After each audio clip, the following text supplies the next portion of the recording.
Alikho elishona lingenazo ezalo yamkela kenazi ezihamba phambili namuhla. Umkhwanazi uthi umshana wakhe udla izidakamizwa. Abaholi bakhalisane nomndeni wenxusa kanti usizi kufihlwa ingane eyaphoseka emgodini ka-RBM. Izindaba ze-1 KZN TV zifundelo Siyabonga wakaduma nina bezulu elidume esandlwane siyakhuleka. Ukhomishana wamaphoyisa esifundazweni iKwaZulu Natal uJenene Nhlanhla Mkhwanazi uthi wayisukumela phezulu indaba yeziphathimandla zamaphoyisa nezigilamkhuba ebezifuna ukuphatha izwe ngobugebengu ngoba kuthinteka nentsha egcina isiyiziqela zezidakamizwa. Umkhwanazi usho kanje evele ngaphambi kwekomiti eParliament namuhla lapho eveze khona nokuthi umshana wakhe useyisiqela sezidakamizwa. Ukhomishana wamaphoyisa kwaZulu Natal uJenene Nhlanhla Mkhwanazi usalokho eqhubeke njalo nokuhlubudla bekhasini kwikomiti elikhethekile eParliament. Umkhwanazi uthi ubesebekezele kakhulu ebona konakala ingakho wakhipha amakati esakeni. Okungiphazamiseka kakhulu ukuthi lobugebengu ekade sibona benzeka lobufuna ukwenzeka abantu befuna ukuthatha izwe ngobugebengu. Ubugebengu obuzolimaza izingane zethu ngoba izidakamizwa lezi abasebenza ngazo. Angisho ukuthi uma bekade kubugebengu obungahlanganisi nezidakamizwa besokubekezelela bese ngeke sikubekezelele kwabona. Kodwa lokhu kuhlangene nezidakamizwa. Ngicabanga ukuthi iningi lomphakathi wale South Africa liyazi ukuthi uma unesihlobo owazana naso noma inengane oyizalayo esekuyaqala yadla idakamizwa seyimoshakele ngeke usakwazi ukuyilungisa. Uveze ukuthi kwangamela ungqongqoshe amaphoyisa uSenzo Mchunu athi ukubulawa kosopolitiki kwaZulu Natal kwaphela ngo1994 kube kusaqhubeka. The very same province where this problem exists, the very same province that was a cause of the formation of this team. The minister, having that experience of coming from that province, he goes against his own boss, the President of the Republic, who publicly on the 18th of May says these political killings must stop. And the minister goes out public and he says the political killings ended in 94. There's nothing like that now. So you then ask yourself a question, but what makes the executive authority to even say things against what his bosses say in public? And he has confidence to do that. On top of that, the minister has not received an advice, a briefing from the National Commissioner or the executive authority within the police. Ebuzwa ngokuphepha kwakhe nomndeni wakhe, uNdonga uthe akanayo imali yokutholela umndeni nezihlobo zakhe abaqaphi, uthembele emaphoyiseni njengabantu bakuleli. Honorable Chair members, the safety of my family is a responsibility of police officers around the country. I said in the public before that I've got family members in majority of these provinces of South Africa. And to guarantee their safety, it's up to the men and women in blue out there to provide security. I don't have money, Honorable Chair members, to hire bodyguards for my family members. It's impossible. I cannot do that.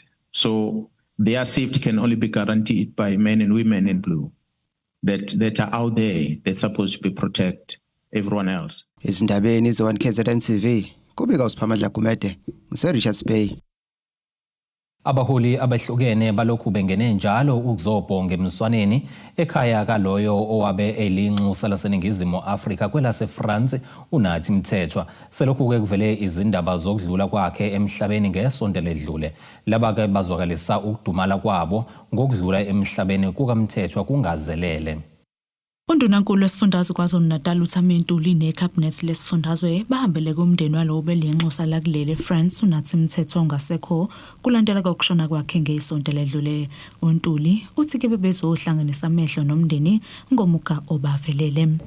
Lapha njengohulumeni wesifundazwe simise umhlangano wethu ukuze sizohlanganisa amehlo sizobhonga umswaneni emndenini wakaMthethwa ubaba uMthethwa ube ambassador lapha eFrance ngoba ngale kokuthi ube ilunga likaKhongolose kodwa ube umholi kuhulumeni njengoba sazi ukuthi ukwabamba ikhundla ezahlukahlukene ezisemqoko ezamaphoyisa kwezemidlalo nezinye eziningi esebenzela abantu bakwaZulu Natal nabantu baseningizimu Afrika.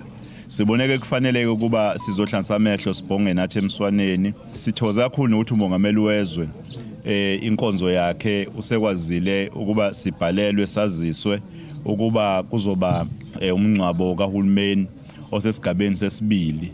Esibona ukuthi ke asikhalela kuphela abantu basemfolozi, sikhalela iningizimu Afrika yonke nesifunda saKwaZulu-Natal, ikakhulukazi umndeni wakhe, umndeni wakaMthethwa kanye nomndeni wakaButhelezi. Umndeni kaMthethwa uthi kuyakwamukela ukuthi uMthetho uzongcwatshwa ngohlelo lukahulumeni lomngcwabo wesigaba sesibili.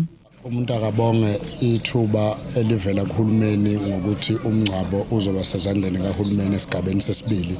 Siumndeni wakaMthethwa siyakwemukela lokho futhi kuyasithokozisa ngoba phela former minister ubhuti uNkosinathi Mthethwa ubekade eyilunga likahulumeni, so ke siyakwemukela konke lokho ukuthi umngcwabo ube kulolo hlelo abasinika lona.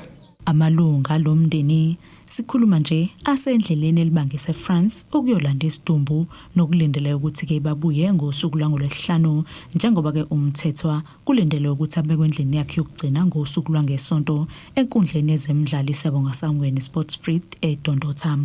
Sicabanga ukuthi amalungiselelo ahamba kahle ngoba konke sekusendleleni ukuthi usuku lwangesonto sekuyilona olumile, okusho ukuthi amalungiselelo ethu onke asehambe ngendlela mhlawumbe umuntu ebecabanga ukuthi sidinga ukuthi ehambe ngakhona, ngoba nalabo bezohamba beyohlangabeza umzimba abanye bagibela namhlanje ntambama mhlawumbe ngabo 5 and then bayofika mhlawumbe ngabo 9 ngale kusasa ekseni, and then kwenziwe zonke inhlelo ezangale and then bese beyabuya. Silindele ukuthi ngolesihlanu bebe befika la eSouth Africa, mhlawumbe ukusuka ke eJoburg bazosuka khona beye eThekwini, mhlawumbe omunye umndeni wala ekhaya uzoya eThekwini ngokohlelo ukuyohlangabeza lapha eKing Chaka Airport, and then ukusuka lapho ke sebeza straight emakhazeni aseMpangeni noMauritius Bay. Esidabeni ze1 KZN TV nginguSamukeliso Ngqulunga ngibika ngwesa kaMthethwa. Umndeni wakaMdletshe kwaSokhulu uthi usakhungathekile ngokudlula emhlabeni kwelunga lawo umfanyana omncane uLikhusele Madikizela oneminyaka eyisikhombisa ophoseke emgodini ukumbelwa ke kwepayipi imayini iRichards Bay Minerals phecelezi uRBM ngamafuphi. Uyise kaMufi uMvuselelo Mdletshe uthi akanelisekile neze indlela lemayini elisingethe ngayo udaba lokushonelwa umntwana wakhe. Bekuwumunye wodwa ngesikhathi umndeni wakwaMdletshe nomakhelwane kwaSokhulu bezothi indlela nhle kumfanyana obesemncane uLikhusele Madikizela oneminyaka eyisikhombisa odlule emhlabeni ngesonto ledlule ngemuva kuphonseka emgodini wokumbelwa kwepayipi imayini iRichards Bay Minerals. Uyise womntwana uMvuselelo Mdletshe uthi ke le mayini ayikaze kubambisane ke nabo ngendlela kefanele ngemuva kwesigameko.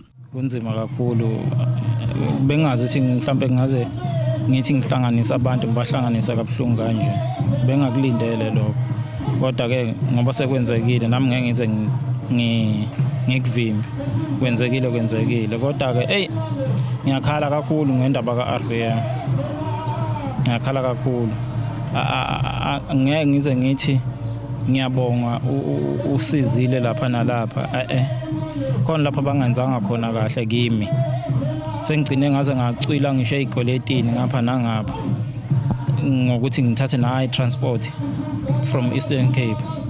Yabo ngangilibekile kudaba lami kubona ukuthi balokhu bengithatha ke bengiyise bengidlulisela kwabanye omunye engalibamba ucingo, ngimfonela hayi akalibamba ucingo. Uthi kumntwana wakhe ubesalindele ukukhulu uqemeke ingozi ngeGqwantwala. Ngimkhulisa kanzima kwamina, ngamthola ngingakasebenzi, ngamkhulisa ngizama lapha nalapha, wakhula wamdala kwaba khona lapha engisebenza khona kwaphela nakhona. Yabo manje nje kuyinkinga nje, angazi ukuthi nizothini ngoba abeliselinda ibanga naye besezolihamba. Yabo belilide ibanga besezolihamba, akusenzekalanga ke manje.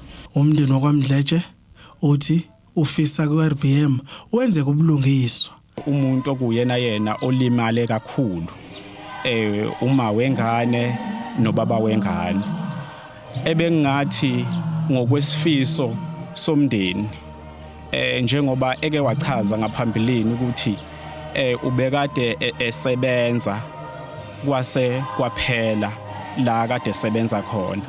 So mina ngokwami noma ngokomndeni besifisa ukuthi inkampani uma sikhuluma nayo ukusuka manje kuya phambili ngoba kufuneka kube nento compensation kodwa lokho bengathi ke mina ngingafisi ukuthi kukhulunywa ukuthi imali noma kukhulunywa ukuthi bamnikeza into ethizeni njengoba eke wachaza ngaphambilini ukuthi akasasebenzi. Bengathi ke inkampani kufuna ukuthi sikhulumele phezulu kwalokho ukuthi inkampani yenza kanjani ukuthi ikwazi ukuthi implace emsebenzini. Izikhulu ze-Mine RBM bezingxenye yenkonzo yomngcwabo. Lo mndeni uthi akukho ke le mine ekuthembisile ukuzibaphezela ngakho nomndeni. Ezindabeni ze-1 KZN TV kube iNkosi Mthembu kwaSokhulu. Zulu Myamundlela zimhlopha ke sihlabena nali ikhefu sihlangabeze nezinye futhi masibuya.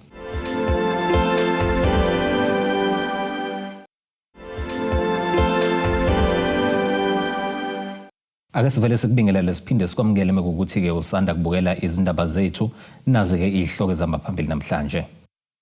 Umkhwanazi uthi umshana wakhe udla izidakamizwa. Abaholi bakhalisane nomndeni wenxusa kanti usizi kufihlwa ingane eyaphoseka emgodini kaRBM. Umnyango wezokuthutha esifundazweni KwaZulu-Natal uthi amaphoyisa omgaqo ahlome ayizingovolo uqinisekisa ukuthi izaphula mthetho zibhekana ngqo nengalo yomthetho. Lo mnyango udlulisela umyalezo kulandela ukubanjwa kwenqwaba yabashayeli bamaloli athutha impahla enkulu ngokweqile emgaqweni uN3 kwaphetha ngokuthi ke futhi kuboshwe abane abatholakala ukuthi ke bakuleli ngokungemthetho. Umnyango wezokuthutha KwaZulu-Natal uthi ithimba lawo lamaphoyisa omgwaqo likwazile ukubopha izaphula mthetho emgwaqeni uN3 lapho kutholakale khona abashayeli bamaloli abakuleli ngokungemthetho.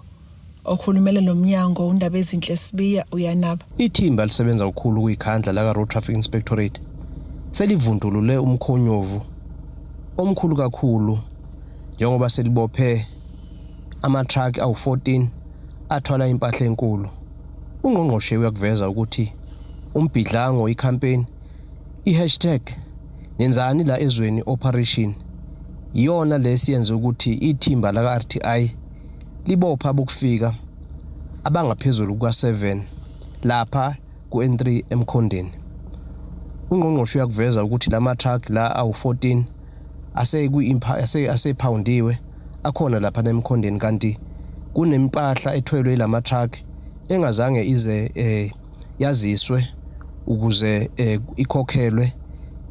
Umthombeni ubika ukuthi ingaphezulu kwa200,000 imali engabe silahlekile ngenxa yalempahla le eshushumbiswayo yilabo driver bama truck abangenazo incwadi.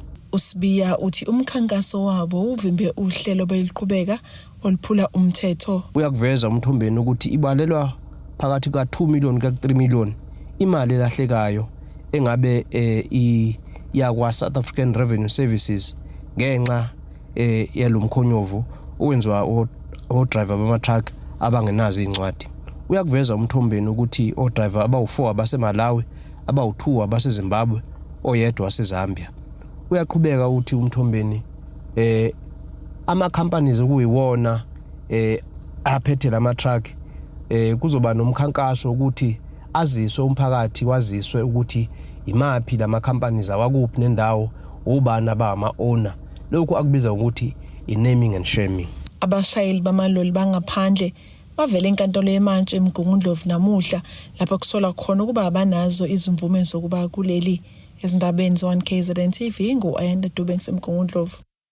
Amalungu ekomiti lezamanzi nokuthuthwa kwendle ePhalamende lakuleli amfuna eKapa umeya kamasipala weTheku uCyril Xaba ayophendula ngezinkinga zamanzi kulo masipala. Lokhu ke kuvele ngemumva kokuba uXaba engabonwanga nangokhalo emhlanganweni waleli komiti nobe kulindeleke kwethulwe umbiko ngamanzi kuleli dolobha, kanti ke lokhu kushiye lamalungu ebhodla umlilo. Amalungu ekomiti lezamanzi nokuthuthwa kwendle ePhalamende lakuleli asichaze njengesindelelo isenzo sokungabonwa nangokhalo kwezikhulu zikamasipala weTheku emhlanganweni wokubhunga ngombiko wodaba lwamanzi kulo masipala. The mayor doesn't come today, right? He's got some other engagement. Where is the deputy mayor? Where is the link between what we are going to be doing and the mayor's office? Because we have certain pointed questions for the mayor.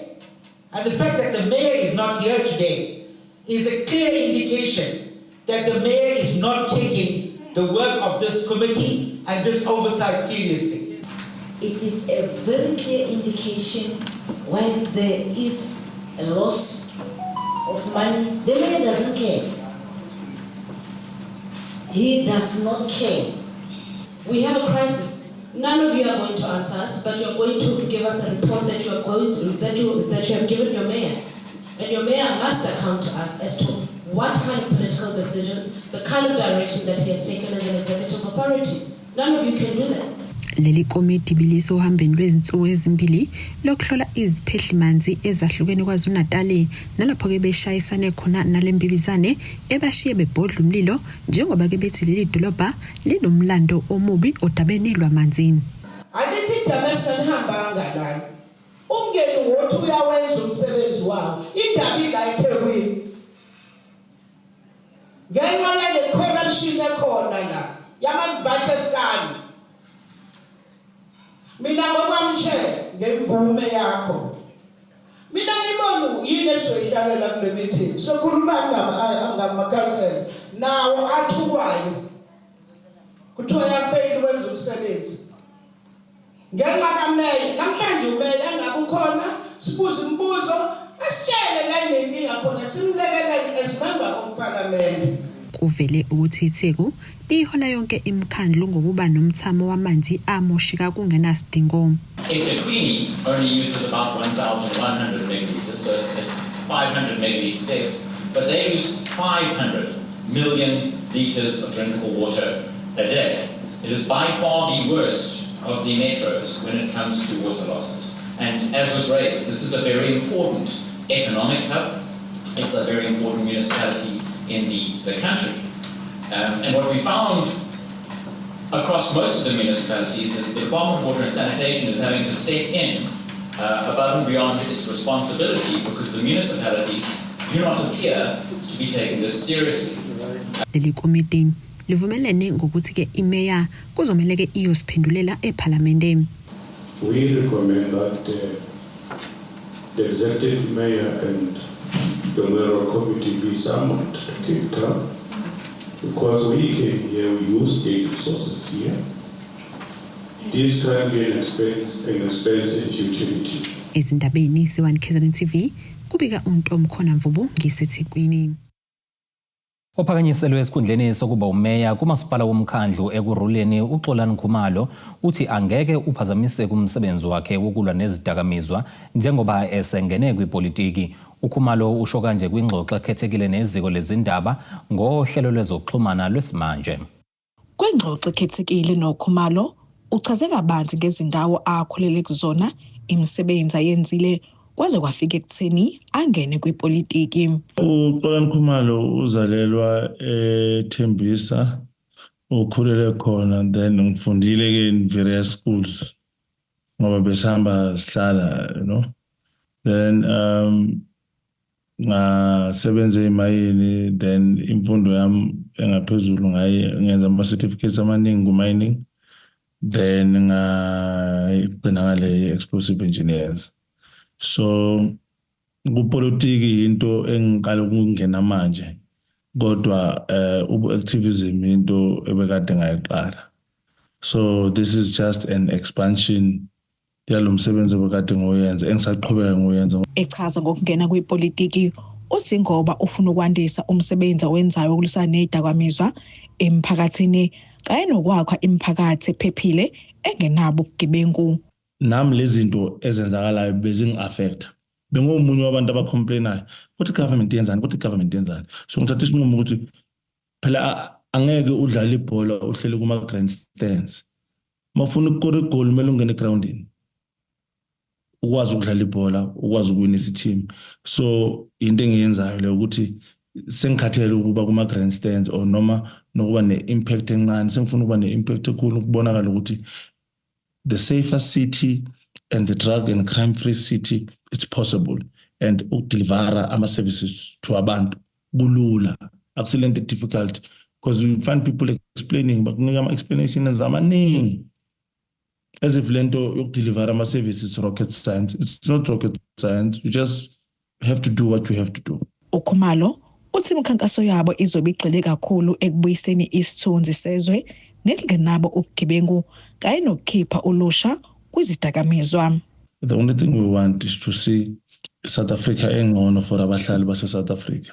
Sifuna ukubona iSouth Africa engcono for abantu abadala base South Africa. Ne-youth ase South Africa akunamuntu oba representayo because of monga checka laba aba representa i-youth emaqembini wabo ba representa leyo youth leyo. Kodwa umuntu ozomela i-youth engaphandle esemphakathini ngoba the reason why saqala ukwenza lo msebenzi is because of ubuhlungu esawubona ukuthi i-youth iyaphela. Abafowethu bayabhema, abosisteri bethu bayabhema, abanye sebangena ku-prostitution. It's very sad. And even abafowethu laba abanye bangena ku-crime bangena ku-crime ngoba imisebenzi ayikho. And hayi ukuthi amathuba omsebenzi angakwazi ukuvuleka. Bakhona abantu abanikezwe i-task yokuvula amathuba omsebenzi kodwa bathatha leyo mali bayidle. Ngotebogo Sibisi wezindaba ze-1 KZN TV ku-Channel 261 ngiseThekwini. Ake siphinde sihlabena nalo elinye ikhefu sihlangabeze nezinye futhi masibuya.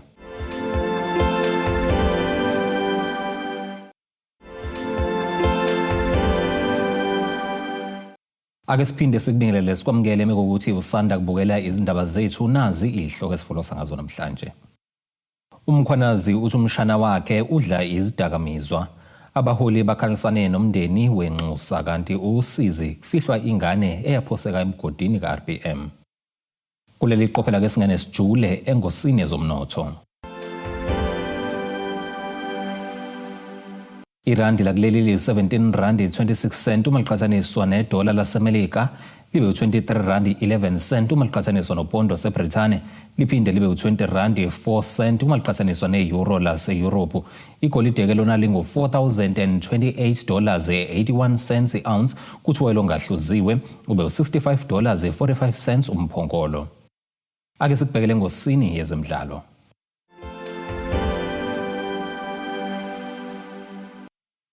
Ukuba yingxenye yeqembu laseNingizimu Afrika labaneminyaka engaphansi kwama-20 amajita eliqophe umlando ngokuba ke ngelokuqala lakuleli elinqobe imidlalo emibili kwindebe yomhlaba kumenza ke azizwe ehloniphekile uThato Sibiya ongesinye sezilomo zaleli qembu eliphekwa nguRaymond Mdaka.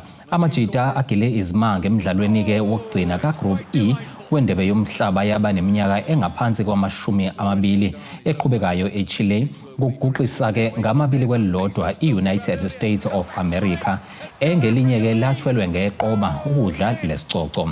Le win ye-USA ibilandela ke eyamagoli 5 eqandeni neNew Caledonia efake amajita ke emlandweni wokuba ke iqembu lokuqala lasemzansi elwine imidlalo emibili kowendebe yomhlaba yeFIFA. Ake sikubhekelena nasi isimo sezulu esingalindeleka.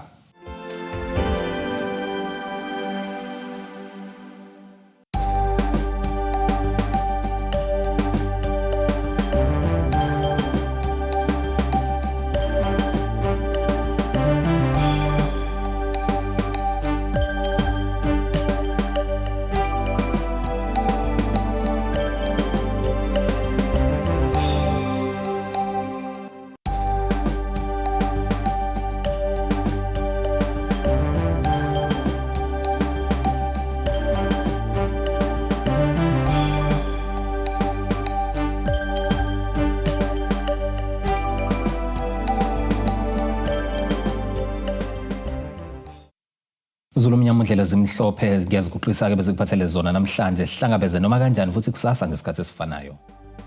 Abethuli bethu bezindaba baxhaswe iThuli's Bayview Bridal. Ungabashayela kulezi zinombolo ezivelile